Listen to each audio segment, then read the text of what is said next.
SSC কি যোগ্য অযোগ্য প্রার্থীদের আলাদা করতে পেরেছে? 2016 সালের এসএসসির গোটা প্যানেল সুপ্রিম কোর্ট বাতিল করে দেওয়ার পরেও তা নিয়ে কার্যত দায় এড়ানোর সুর শোনা গিয়েছে এসএসসির চেয়ারম্যানের গলায়। তিনি বলছেন, হলফনামা দেওয়া হলেও তা আদালতকে সন্তুষ্ট করতে পারেনি।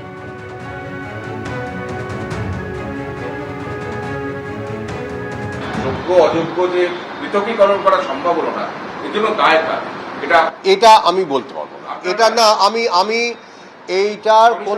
আমি এটার কোনো জবাবই দেব না। আপনি কি কনফিডেন্ট যে এসএসসি যোগ্য এবং অযোগ্যের তালিকা জমা করেছিল কোর্টে এবং এটা নিয়ে আমি বলবো না, কারণ অলরেডি একটা রায় আমাদের হাতে আছে।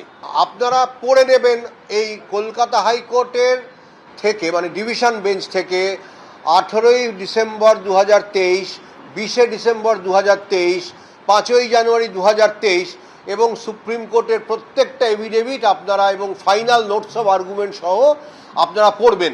না পড়ে বা না হোমওয়ার্ক করে এই প্রশ্নগুলো আজকে করবার আর কোনো মানে নেই। তাতে আমি সন্তুষ্ট করতে পারিনি, সেটা অন্য প্রশ্ন।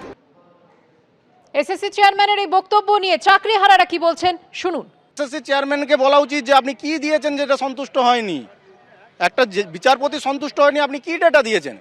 এসএসসি কে চেয়ারম্যানের সাথে যখন আমরা বারংবার দেখা করতে গেছি, 5 বার থেকে 6 বার, আমরা শুধু একটা কথাই বলেছি, আপনি যে বলুন যে এইগুলো অযোগ্য আর এগুলো যোগ্য, আপনি যোগ্যদের লিস্টটা দিন। উনি বলেছে আমি বলতে পারবো না যোগ্য কারা।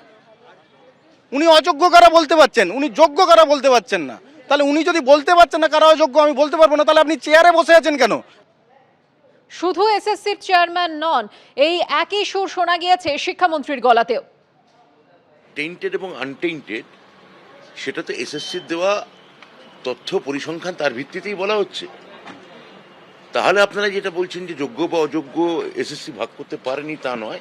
হয়তো বলতে পারেন তাতে কোর্ট সম্পূর্ণত কোর্ট সেটা বলেওছেন মাননীয় যে তাতে তারা সন্তুষ্ট হচ্ছেন না। কিন্তু যোগ্য অযোগ্যের একটা ভাগাভাগি নিশ্চিতভাবে প্রধান বিচারপতি রায়ের পর আমরা বুঝতে পারছি, এবং যারা যোগ্য এবং বঞ্চিত তাদের একটা মানবিক দৃষ্টিভঙ্গি যাতে সব তরফ থেকে বেরোয়, আমি সেই আবেদনও এই সূত্রে করব। শিক্ষামন্ত্রীর এই বক্তব্যের সমালোচনায় সরব হয়েছেন দিলীপ ঘোষ। পাশে থেকেছেন, কোথায় থেকেছেন? 26,000 লোক রাস্তায় বসে গেল, কার দোষ? শিক্ষামন্ত্রীর দোষ নয়। শিক্ষামন্ত্রী জানতেন না কিছু? তার পার্টির নেত্রী, যার নাকের ডগায় সব কিছু হয়েছে, পার্টির লোকেরা করে খেয়েছে, সবার পরিবার যুক্ত আছে, তো সেই জন্য জানেন না এরকম নাই। এই মিষ্টি মিষ্টি কথা বলে এড়িয়ে যাচ্ছেন, পুরো দায়িত্ব ওনার আছে। এর মধ্যে এখনো যোগ্য অযোগ্য আলাদা করুন। যারা যোগ্য তারা বিনা কারণে কেন শাস্তি পাবে?